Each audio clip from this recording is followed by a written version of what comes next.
Sleepytime Tales with Michael Dreher. Kelly Brodgerigar is very excited. This evening, she'll find out the gender of her baby. Her husband Danny arranged a huge gender reveal party and invited all their friends. The plan is, they'll have a barbecue on Abbey Park, with horror-themed archery and roaming magicians. Then, as the sun sets beyond the River Lynn, a jeep will pull up in the ruins of Westerbury Abbey. The Brodgerigars will meet the jeep and receive a suitcase full of birds. They'll open the case and free the birds within. If the birds are pink, their baby is a girl. If the birds are blue, then they can expect a son. But the thing is, the Brodgerigar baby isn't just any boring, normal old baby. The Brodgerigars are part of a sect called the Children of the Tempest. This cult was founded on a religious text supposedly found in the ruins of Westerbury Abbey by Kelly's father Reverend Ricky, who was the founder and leader of the Children of the Tempest. It was Reverend Ricky who realized that his unborn grandchild would be the chosen one foretold by prophecy. He'd done his best to give the chosen one good genes, handpicking Danny from his followers, to be a husband for Kelly. And Reverend Ricky would lead the festivities at the gender reveal, while the Children of the Tempest celebrated with him and pinned all their hopes on baby Brodgerigar. The day went beautifully, the barbecue was excellent, the archery range was very well received, and Reverend Ricky preached with incredible fervor and joy. And, finally, 5 o'clock came and the jeep rocked across Abbey Park, stopping amidst the ruins of Westerbury Abbey. As the Brodgerigars raced to meet it, followed by Reverend Ricky and hundreds of sect members, all 4 doors of the jeep swung open. 50 medieval jesters spilled from the jeep, their weird bodies forming uncomfortable angles as they danced on pointed toes, their faces lit with sinister leers and ripe grog blossoms.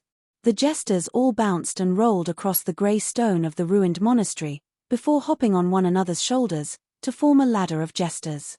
The uppermost jester on this tottering jester tower, he leaned out, and plucked a suitcase from the branches of an elm, growing from the grey stone of the dining hall archway. He passed the suitcase down the ladder of jesters. The bottom jester passed the suitcase to Kelly Brodgerigar, who snatched it away eagerly, causing the jester tower to collapse into a honking, squeaking tangle of fractured mirth. As the surviving jesters crawled weeping to the safety of their jeep, sect members fell into an excited hush. Would the old gods send a boy to save the Children of the Tempest, or would they be blessed with a girl to lead them to paradise? Would the birds in the suitcase be blue, or would they be pink? Kelly Brodgerigar held the suitcase tenderly, judging the weight distribution, her fingertips taking in the soft fabric of its exterior and the cold leather of its handle. Blue, or pink? Kelly undid one clasp, and then the other. She teased open the suitcase, tried to sneak a peek inside. Danny, unable to wait any longer, seized the suitcase from Kelly, and threw it open. A spray of birds, dead and well rotted, were flung from the suitcase and scattered across the sect members. Bones and clumps of feather all clotted together into disgusting lumps by clumps of rancid bird flesh which seethed with maggots. Kelly looked at Danny in horror. Danny, I don't understand. What is all this? The birds are all dead. Is our baby dead too? Danny's face lit with ire. You can stop all that now. Kelly, I know you faked being pregnant to hide the affair, and I know about the fraud you perpetrated against the Children of the Tempest. I know all of it. We set this gender reveal up, your dad and I, to teach all the Children of the Tempest a lesson. If you challenge the Tempest, you will be caught and punished accordingly, even if you're the Reverend's daughter.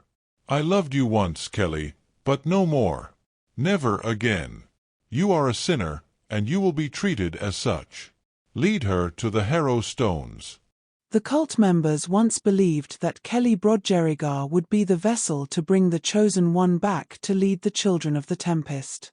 Now, Reverend Ricky and the popular, devout Danny Brodgerigar were ordering these humble religious people to forsake her.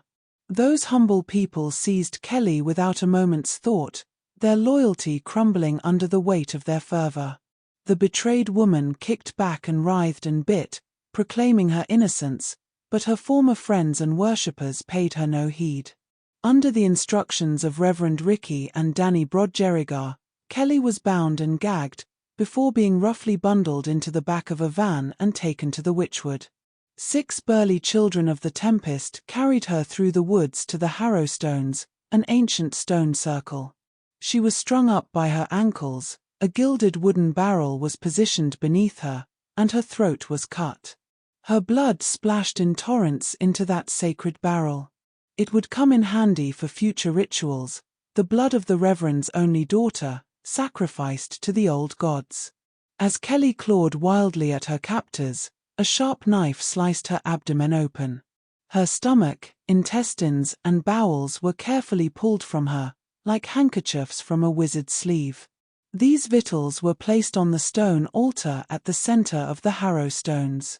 As Kelly watched on through dying, gore-drizzled eyes, her vital organs were extracted one at a time and placed into ice boxes to keep them fresh. Danny Brodgerigar had connections with Sir Gordon Plume, the go-to guy in the organ trade and husband of the mayor of Linfield. Kelly's liberated organs would make enough to keep the children of the Tempest afloat for a generation or more. This is how Kelly died, strung upside down between the Harrowstones, her throat slashed, her organs harvested, and her body drained of all blood. One of the children of the Tempest, Selina Joy, examined some of the waste scattered around the husk of Kelly's body. Selina Joy was a woman in her late 40s who had served as midwife to generations of the Tempest's children. Selina Joy found and examined the dead woman's womb. In it, she found a fetus maybe 8 weeks old. Those devils had tricked the children of the Tempest into killing the Chosen One and butchering his innocent mother. The believers' faith was broken. Some sprung to rage, swearing to kill Reverend Ricky and his wicked son-in-law. Others openly sobbed, horrified by their betrayal of Kelly Brodgerigar. A hasty search was carried out for Reverend Ricky and Danny, but they could not be found. They must have fled as soon as their devilry was complete. But Selina Joy was a cunning woman, who understood how the world really works. A gasp of horror went up amongst the hundreds of former children as Selina Joy kicked off her Crocs and climbed on top of the altar. She gingerly crushed a portion of Kelly's bowel into the stone of the altar, then again with greater vigor. She could feel the mulch of intestine as it squished between her toes, and the sting of stomach acid on her soles. The stench of partially digested shit filled the air like spores. And, still, Selina Joy gleefully ground gore beneath her feet. A solemn young lad and his enthusiastic little sister leapt up onto the altar and helped Selina Joy to completely mash Kelly's guts into the altar stone. Others joined them, and more, until the altar stone became a tempestuous mosh pit of gore-splattered unbelievers. The Harrowstones rang out with fervent songs, songs torn from the hearthplace of memory, songs about freedom and justice and kindness. And then the crowd fell silent. Suddenly, the air crackled with electricity. The mosh pit on the altar became still, and hundreds of former cultists watched on in awe and ancient unspeakable dread. The standing stones surrounding them seemed to ripple or wobble, and then from them stepped 6 impossibly tall beings, one from each megalith. They wore vast purple cloaks which concealed the creature within completely. These beings were the faceless priests. Selina Joy, who had read the Book of Aula devotedly over and again, knew that the faceless priests were the messengers for the old gods. She also saw the means to summon them, through Kelly's needless sacrifice. Selina Joy spoke in a strong, bold voice. She demanded that the faceless priests ask the great god Bardas to send her owls to kill and devour Reverend Ricky and Danny Brodgerigar, to avenge the murders of Kelly and the unborn chosen one she carried. The Harrowstones rang out with a terrible drone, the kind of low moan that makes your bones rattle in their sockets. Women and men fell to their knees in awe at the ancient faceless priests they'd read about in old books, overwhelmed by the terrible noise.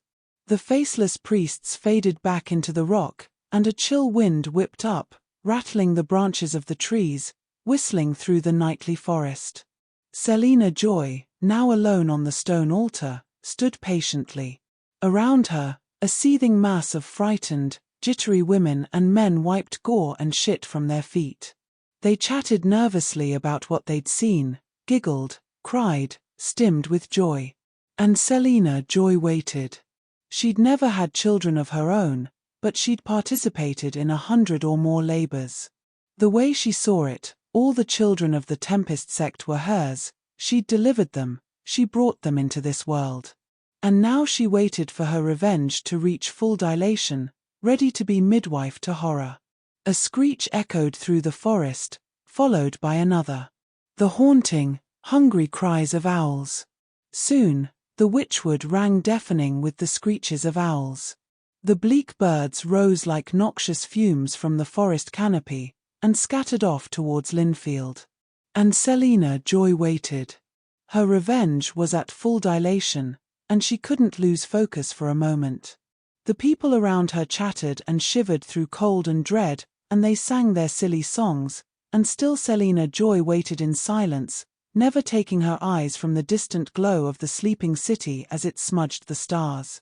And then she heard a distant screech, and she sunk to her knees in relief. Soon, the air was thick with sharp talons, and muscular wings, and stiff feathers. A cloud of owls settled on the lintels at the top of the harrow stones. One of their number tossed a human head to the floor. The head rolled around like a coconut on a boat, before coming to a rest at the feet of an elderly man who'd served as the sect's judge. The judge leant over awkwardly, and picked up the head. He tossed it to Selina Joy, who peered into the face and smiled. Although the eyes had been plucked from their sockets, and much of the skin eaten off, it was recognizable. Selina Joy laughed as she held aloft the head of Danny Brodgerigar. The hundreds of shocked former sect members roared with joy. And yet, in spite of her revenge, Selina Joy was not satisfied.